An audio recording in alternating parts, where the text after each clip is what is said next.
Oke, di video kali ini saya akan menjelaskan mengenai implementasi multi-threading di project TCP. Nah, kemarin Anda sudah membuat sebuah koneksi ya antara server dan klien yang bisa saling terkoneksi menggunakan protokol TCP, dan juga Anda sudah mempelajari bagaimana cara menggunakan object thread. Nah, mengapa kita perlu membuat object thread ya, menjadikan server kita sebagai object thread dan juga menjadikan klien kita sebagai object thread. Karena kita ingin server sama klien, server dengan klien bisa berkomunikasi terus-menerus. Sehingga server maupun klien memiliki proses yang berjalan di belakang program yang dijalankan. Maksudnya adalah saat server Anda berjalan, maka ada proses yang berjalan di sana. Proses tersebut kita gunakan untuk terus-menerus memperoleh pesan atau chat, baik itu dari server maupun dari klien. Jika nanti kita terapkan threading di server, maka server yang kita buat itu akan bisa menerima chat ya terus-menerus dari klien. Begitu juga dengan klien. Dari sisi klien nanti kita juga akan jadikan project klien sebagai object trading ya. Sehingga nanti baik server maupun klien bisa terus-menerus saling bertukar pesan. Karena ada proses yang berjalan di balik server maupun klien. Yaitu proses untuk menerima get ya, meng-get chat secara terus-menerus. Oke, kita langsung coba saja. Kita mulai dari project server kita. Nah, kemarin Anda sudah membuat project client server, Anda sudah melihat video pembelajaran kemarin. Di sana waktu Anda menjalankan server seperti ini, dan Anda menjalankan klien seperti ini. Klien ini hanya bisa bertukar pesan sebanyak satu kali.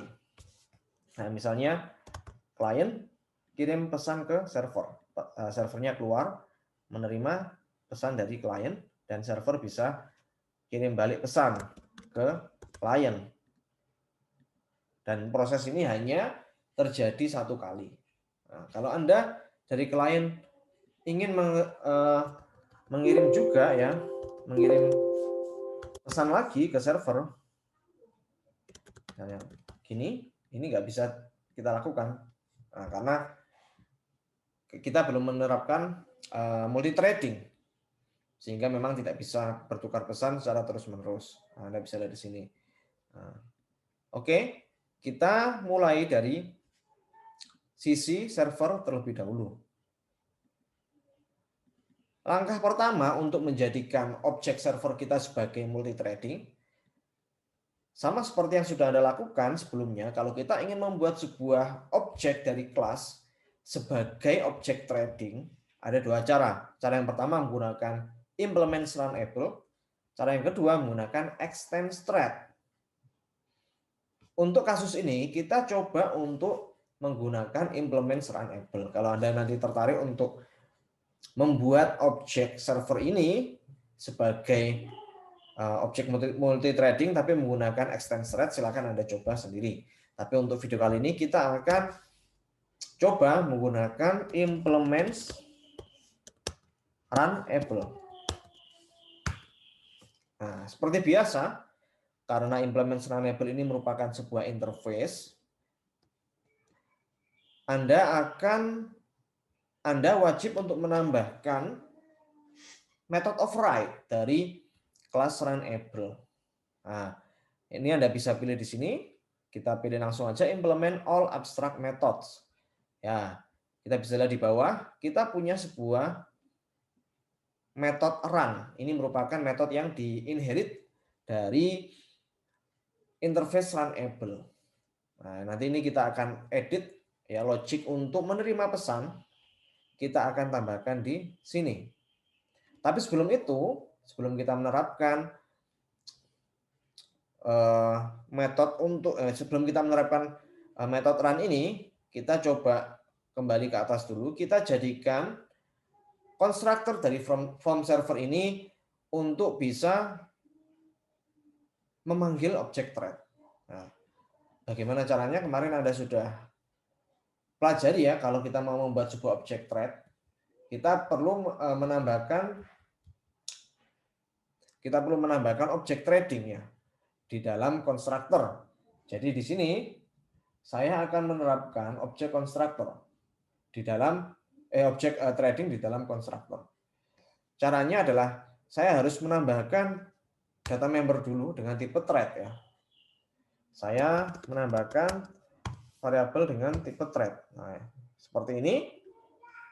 Oke ya, kalau error misalnya Anda lupa untuk mengimport beberapa library, silakan nanti Anda generate sendiri dari warningnya. Oke, langkah selanjutnya di dalam konstruktor ini saya menambahkan kondisi if t sama dengan 0. Nah, jika objek thread-nya belum kita create, kita harus membuat dulu objek thread-nya. New thread this ya. Ini dengan parameter this itu adalah yang mau kita jadikan objek thread itu ya ini form server. Dan kita namai nama thread kita. Ingat kalau kita mau membuat sebuah objek thread kita harus berikan nama. Nah, namanya misalnya saya beri nama dengan simple chat. Oke. Selanjutnya ini sudah kita buat objek thread-nya. Kita jalankan. Ingat kalau kita mau membuat objek thread kita harus, kalau ingin menjalankan objek thread tersebut kita harus panggil metode start. Oke. Ini sudah kita lakukan. Langkah selanjutnya kita akan memodifikasi apa yang sudah kita buat sebelumnya. Mulai dari button send terlebih dahulu. Nah, kemarin waktu Anda untuk button send ini tidak ada perubahan seperti ini ya. Tiap kali nanti kita mengirim pesan ke klien, kita akan panggil metode write bytes menggunakan data output stream. Out ini merupakan variabel dengan tipe data output stream. Kita langsung saja masuk ke dalam metode run ya. Nah, di metode run ini kita tambahkan logic yang berguna untuk menjalankan metode showChat. Nah, ini kemarin showChat kita panggil di konstruktor. Hal ini menyebabkan ketika form server itu berjalan, dia hanya bisa menerima chat satu kali. Setelah itu dia nggak bisa menerima lagi pesan dari klien. Sehingga showChat ini harusnya kita jadikan metode yang berjalan di balik layar. Karena kita menggunakan objek thread, kita bisa melakukan hal tersebut. Jadi untuk showChat ini saya hapus ya, kita perlu hapus dan kita tambahkan di dalam metode run. Nah, agar bisa jalan terus-menerus, kita bisa tambahkan while true ya. While true artinya adalah kita akan menjalankan baris kode di dalamnya terus-menerus. Sampai kapan? Sampai kita tutup projectnya. Sampai kita matikan ya. Kita terminate program yang kita jalankan. Nah, di sini kita bisa tambahkan, kita bisa panggil this.showChat. Oke. Ini sudah kita pastikan bahwa nanti saat server berjalan, saat nanti kita menjalankan project server, ada metode run yang berjalan di balik layar. Dan ini akan jalan terus-menerus. Dia bisa menerima chat dari klien terus-menerus. Oke. Nah, setelah itu kita coba cek lagi apa yang perlu kita tambahkan.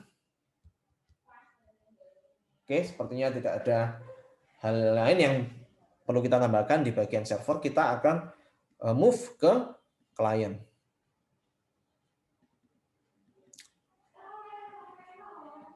Oke. Kurang lebih sama seperti yang sudah kita terapkan tadi. Di server kita jadikan form client ini sebagai object thread. Nah, kita override method run-nya. Oke, ini kita hapus. Nah, setelah itu kita sama ya, kita modifikasi dulu. Kita akan create object thread-nya dulu di dalam constructor form client. Oke, ini kemarin untuk debugging saya hapus saja.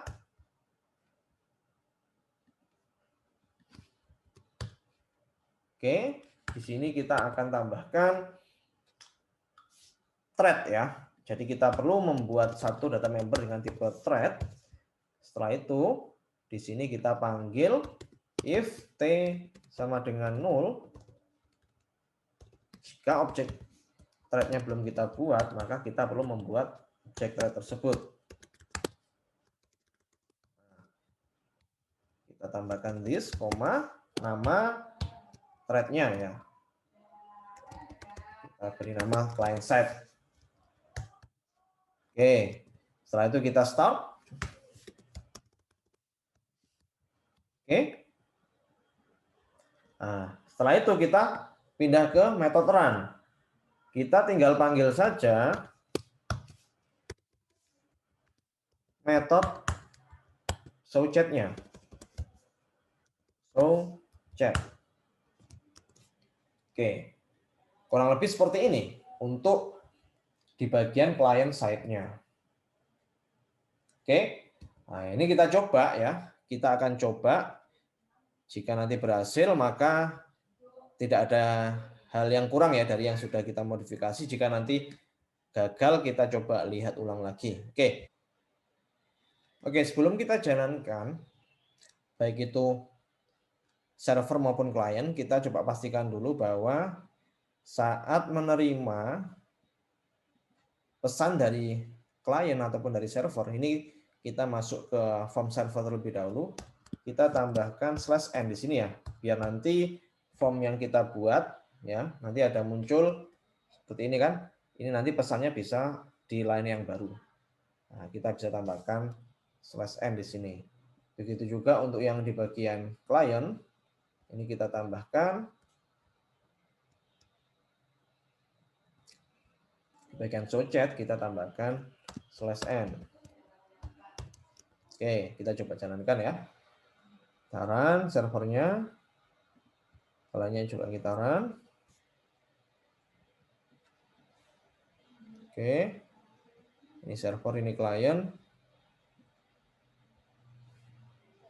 Oke, misalnya saya kirimkan hey server. Oke, hey server sudah diterima dari klien.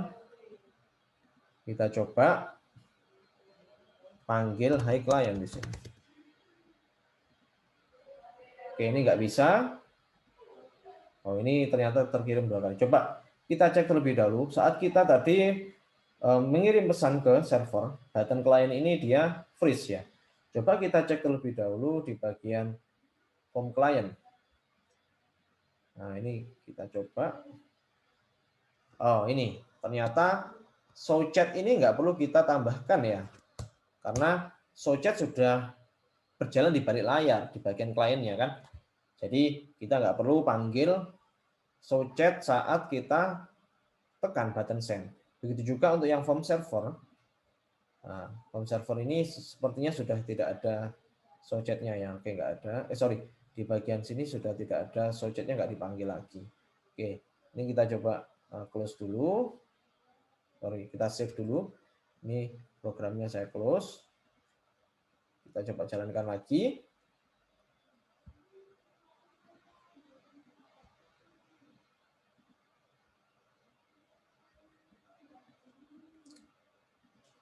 Oke, kalian sama servernya sudah jalan.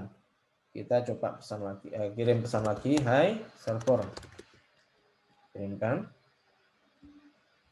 Oke, oh, sudah nggak nge-freeze ya. Jalankan dari servernya. Oke. Nah, kita coba kirim lagi.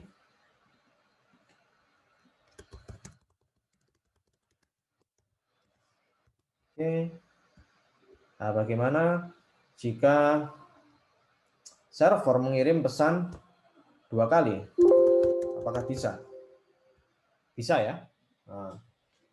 Oke, agar tidak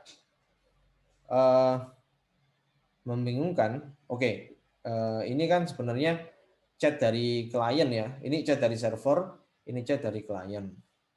Kita coba sedikit modifikasi, misal di bagian, oke ini saya close dulu, di bagian server ya, waktu dia ngeklik button send,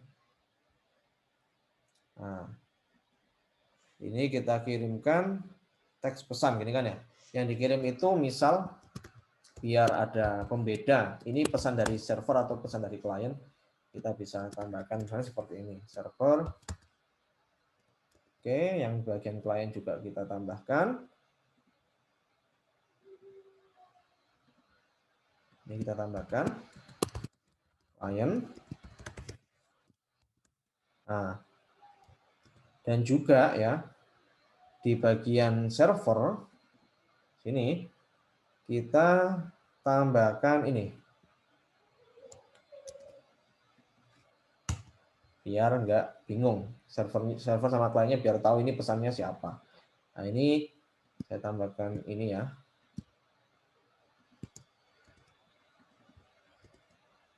Oke, ini slash n-nya enggak. Oke, slash n. Oke, begitu juga untuk yang di bagian lainnya. Oke ya, ini sorry, saya panggil ini, copy, saya paste di sini.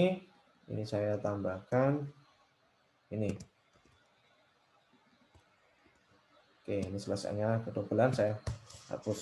Oke, saya coba jalankan lagi servernya.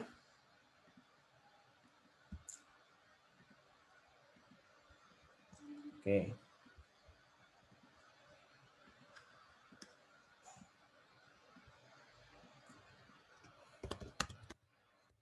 Nah, ini saya kirim. Client hi, client hi. Hi juga. Oke, bisa ya? Terus, oke, coba saya kirim balik lagi. Misalnya, kliennya ini dia chat 2 kali ya. Kayak gini. Nah.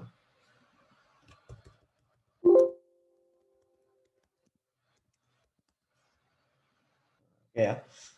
Oke, kita coba misal kita jalankan server sama klien lagi, tapi yang mengirim pesan server terlebih dahulu. Bisa nggak kira-kira? Oke, kita jalankan servernya. Kita jalankan kliennya. Oke, udah jalan klien sama servernya. Bisa ya? Ya, karena memang objek server ya, form server ini berjalan tanpa dia menunggu chat dari klien. Berbeda dengan project kita sebelumnya. Yang mana yang project sebelumnya, server itu jalan ketika menerima pesan dari klien. Dia baru aktif. Nah, kalau kita buat multi threading seperti ini, baik server maupun klien, dia bisa saling bertukar informasi, saling chatting, ya, kapanpun. Baik itu yang memulai server dulu atau klien dulu. Yang penting kita harus menjalankan server terlebih dahulu. Kalau kita menjalankan klien tanpa ada server juga nggak akan bisa. Oke, kurang lebih seperti itu untuk penjelasan mengenai penerapan object trading, ya, multi threading di di komunikasi menggunakan TCP antara server maupun klien. Oke, terima kasih.